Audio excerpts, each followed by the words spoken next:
आप film making, video production या फिर पोस्ट प्रोडक्शन की किसी भी फील्ड से ताल्लुक रखते हो, आपको कुछ टेक्निकलिटीज पता होना बहुत ज़रूरी है। इसमें सबसे ज़्यादा इंपॉर्टेंट है आपका वीडियो रेजोल्यूशन और उसके चंद फॉर्मेट्स। ये वो चीज़ें हैं जिसकी वजह से आपकी वीडियो की क्वालिटी या तो बेहतर हो सकती है या फिर बुरी हो सकती है। कैमरा डिपार्टमेंट प्रोडक्शन के रिक्वायरमेंट के हिसाब से जो भी फिल्म करता है, एडिटर के पास वो चीज़ें आती हैं और फर्दर वो उस पर काम करके उसको डिफरेंट फॉर्मेट्स में, डिफरेंट रेजोल्यूशन में एक्सपोर्ट करके उनको डिफरेंट मीडियम्स में अवेलेबल करता है। सबसे पहले मैं बात करता हूँ वीडियो रेजोल्यूशन की। वीडियो रेजोल्यूशन क्या होता है? बेसिकली आपकी वीडियो कितनी क्रिस्प है, कितनी शार्प है, या फिर वो एक आपके जो स्क्रीन है उस पर वो कितनी बड़ी आपको नजर आ रही है। तो बेसिकली वो रेजोल्यूशन की वजह से मुमकिन होता है। रेजोल्यूशन या तो क्वालिटी को इंक्रीज कर सकता है या फिर डिक्रीज कर सकता है।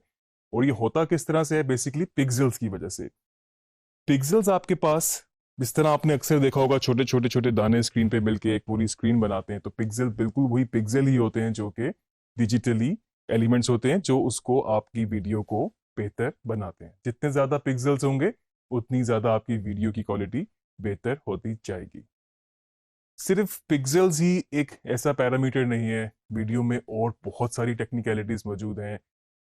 अगर हम बात करें बिट रेट की, तो बिट रेट भी एक इस तरह की आपके पास एक चीज है कि जो पर सेकंड के हिसाब से आपके डाटा को, जो वीडियो डाटा होता है उन सिग्नल्स को स्टोर करता है डिजिटली और फिर क्वालिटी को मेंटेन करने में काफ़ी हेल्प करता है। बिट रेट अगर बहुत ज़्यादा भी हो जाए तो तब भी प्रॉब्लम हो सकती है, आपकी फाइल बहुत हैवी हो सकती है या फिर वो आपके प्लेबैक में अड़ सकती है। तो आपको एक नॉर्मल फिजिबल बिट रेट को मेंटेन रखना होता है। रेजोल्यूशन जो कॉमन हमारे पास यहाँ पर है, फिल्म मेकिंग जब स्टार्ट हुई कुछ और थी, आहिस्ता आहिस्ता बढ़ते बढ़ते कैमरास की इनोवेशंस और बाकी सारी चीज़ों के साथ साथ रेजोल्यूशंस चेंज होती गई। स्टैंडर्ड डेफिनेशन हमारे पास होती थी सबसे पहले, जो होती थी 720 इंटू 480। तो 720 इंटू 480 का मतलब क्या है? 720 पिक्सल्स जो कि उसकी विड्थ है और 480 उसकी जो हाइट है। तो उन दोनों को, उन पिक्सल्स को जब मल्टीप्लाई करते हैं तो आपके पास एक स्टैंडर्ड डेफिनेशन वीडियो रेजोल्यूशन आती है। उसके बाद डीवी पैल इसके साथ, जो कि आपका बहुत अरसे तक टीवी ब्रॉडकास्ट प्रोडक्शन का फॉर्मेट रहा। जो टीवी पे जितनी भी प्रोडक्शन होती थी वो डीवी पैल पे रिकॉर्ड होती थी। उसकी रेजोल्यूशन 720 इंटू 576 थी, अगेन 720 इंटू 576 पिक्सल्स जो डायमेंशन इसकी होती है, और इसी क्वालिटी को वो बनाती थी। डेफिनेशन बढ़ती चली गई, आपके पास एच डीज आ गए।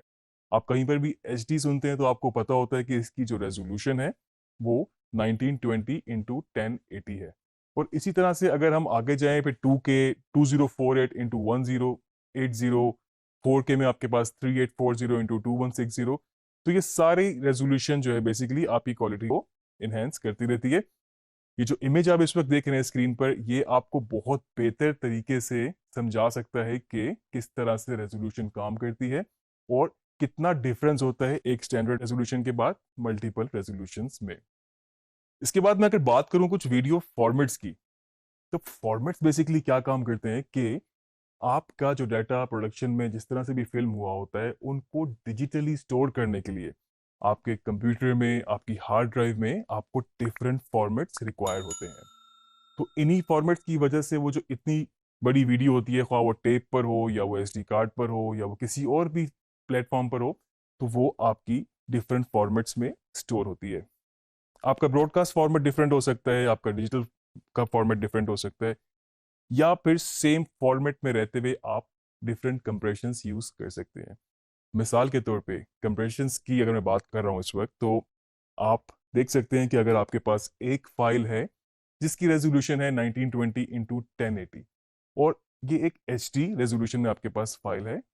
अब अगर आप इस पे फर्दर कंप्रेशन यूज करते हैं, आप इसको कम कर सकते हैं। आप इसी फाइल को 480 इंटू 360 बना सकते हैं। मे बी आपने सिर्फ इसको व्हाट्सएप वर्जन प्रीव्यू के लिए बनाना हो, तो आप बेसिकली क्या कर रहे हैं, इसको मजीद कंप्रेस कर रहे हैं या फिर आप इसको डिकोड कर रहे हैं। जब ये कंप्रेशंस काम करते हैं तो आपके पास डिफरेंट फाइल एक्सटेंशंस आ जाती हैं। मिसाल के तौर पे आपने अक्सर अपनी कोई वीडियो फाइल के आगे देखा होगा .mp4 या .mov या .avi। तो ये फर्दर आपके पास डिफरेंट एक्सटेंशंस हैं जो कि कंप्रेशंस को रिप्रेजेंट करती हैं। रेजोल्यूशन वीडियो का कोई भी हो सकता है, मिसाल के तौर पे सेम रेजोल्यूशन जो है आपकी MP4 में भी हो सकती है, .mov में भी हो सकती है, .avi, या आपके पास बेतहाशा और फर्दर कंप्रेशंस या एक्सटेंशंस मौजूद हैं। तो इसी तरह ये जो डिफरेंट फॉर्मेट्स होते हैं, इसमें डिफरेंट कंप्रेशंस मौजूद होती हैं, और कंप्रेशंस के आगे मजीद थोड़ा टेक्निकली अगर हम देखें तो ये कोडेक्स होते हैं आगे, जो इनको डिफरेंट कंप्रेशंस की तरफ लेके जाते हैं। आपकी वीडियो को कंप्रेस करने के लिए या फिर उसको डीकंप्रेस करने के लिए ये कोडेक्स इस्तेमाल किए जाते हैं, और ये कोडेक्स ही बेसिकली आपकी वीडियो के अंदर इसको एनकोड या डिकोड करके आपके पास आपका जो डिजायर्ड आउटपुट आपको चाहिए होती है उसके हिसाब से उसको बनाते हैं। इसके बाद मैं अगर बात करूं फ्रेम रेट, बहुत इंपॉर्टेंट चीज। और आजकल आपने देखा होगा स्लो मोशंस वगैरह, कुछ स्लो मोशंस आपको बड़े अल्ट्रा स्लो मो उनको कहा जाता है, या फिर उनमें काफी ज्यादा डेप्थ होती है, काफी ज्यादा डिटेल्ड होती है। तो बेसिकली ये सारी चीज जो मेंटेन करती है ये फ्रेम रेट करता है। तो वीडियो का फ्रेम रेट क्या होता है? फ्रेम रेट बेसिकली एक फ्रीक्वेंसी है इमेजेस की, कि आपकी कंसेक्यूटिव इमेजेस जो रिकॉर्ड हो रही हैं वो कितनी फ्रीक्वेंसी में रिकॉर्ड हो रही है। ये नॉर्मली पर सेकंड के हिसाब से कैलकुलेट होता है। जो स्टैंडर्ड हमारे पास ब्रॉडकास्ट का फॉर्मेट है वो 25 फ्रेम पर सेकंड है। आपने अक्सर वीडियो जो आप रिकॉर्ड करके देखी होगी उसके ऊपर 25 FPS लिखा आ रहा होगा, या मे बी 24 लिखा आ रहा होगा। तो 25 FPS का मतलब ये है 25 फ्रेम पर सेकंड। और इसका मतलब ये है कि आपके पास एक सेकंड के अंदर 25 इमेजेस मौजूद हैं, जो कि कंबाइन करके आपको एक सेकंड की वीडियो दिखा रही है। तो आप सोच सकते हैं कि अगर एक सेकंड के अंदर 25 की जगह ये 60 हो जाए, या 60 की जगह ये 120 इमेज हो जाए, तो आप सोच सकते हैं सेकंड वही है, ड्यूरेशन वही है, आपके पास टाइम वही है, लेकिन इमेजेस बढ़ गई हैं, तो आपके पास अंदर की डिटेल बहुत ज्यादा हो गई है।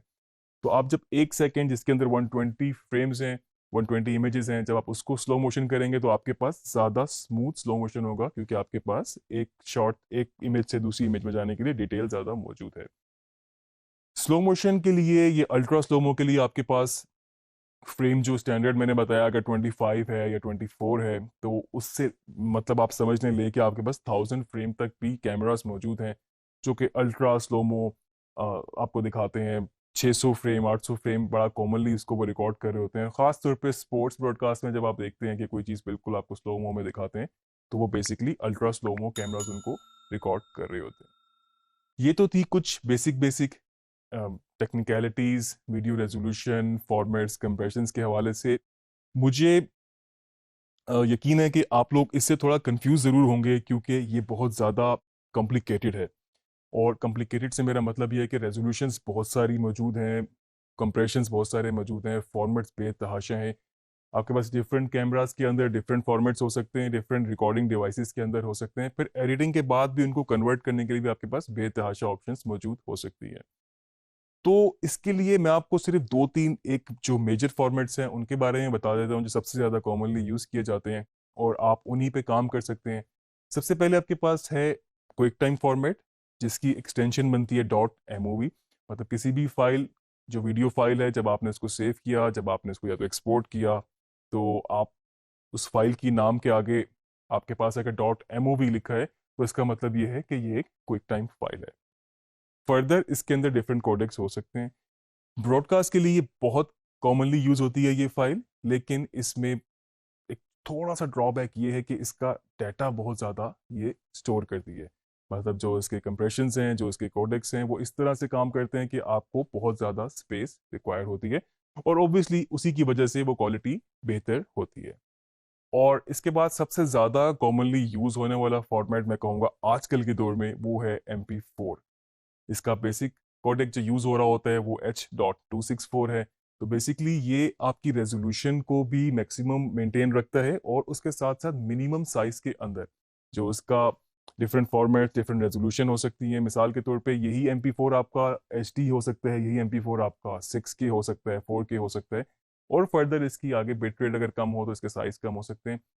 ये बेस्ट फॉर्मेट है आजकल, साइज के हवाले से, क्वालिटी के हवाले से, और डिफरेंट मीडियम्स के लिए। मतलब ब्रॉडकास्ट के लिए भी आप इसको यूज़ कर सकते हैं, आप इसको डिजिटल प्लेटफॉर्म के लिए, फेसबुक, इंस्टाग्राम, जितनी भी आजकल डाटा, खासतौर पे अगर आप फ्रीलांसिंग कर रहे हैं और आप ऑनलाइन प्लेटफॉर्म्स पे काम कर रहे हैं, तो आपको जो क्लाइंट आपका मुल्क से बाहर होगा वो आपको डाटा ऑनलाइन भेजेगा।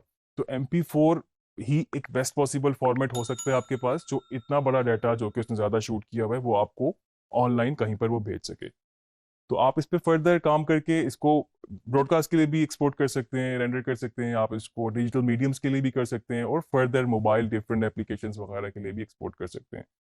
तो आपके पास ब्रॉडकास्ट के लिए क्विक टाइम फॉर्मेट, फर्दर इसके डिफरेंट कोडेक्स, और कॉमनली यूज या फिर प्रोफेशनली या फिर पर्सनली किसी और कैपेसिटी में काम करने के लिए आपके पास MP4 फॉर्मेट सबसे ज़्यादा कॉमनली यूज होने वाले फॉर्मेट्स हैं। तो ये तो थे आपके पास कुछ बेसिक वीडियो फॉर्मेट्स, रेजोल्यूशंस और फर्दर उनकी कंप्रेशंस।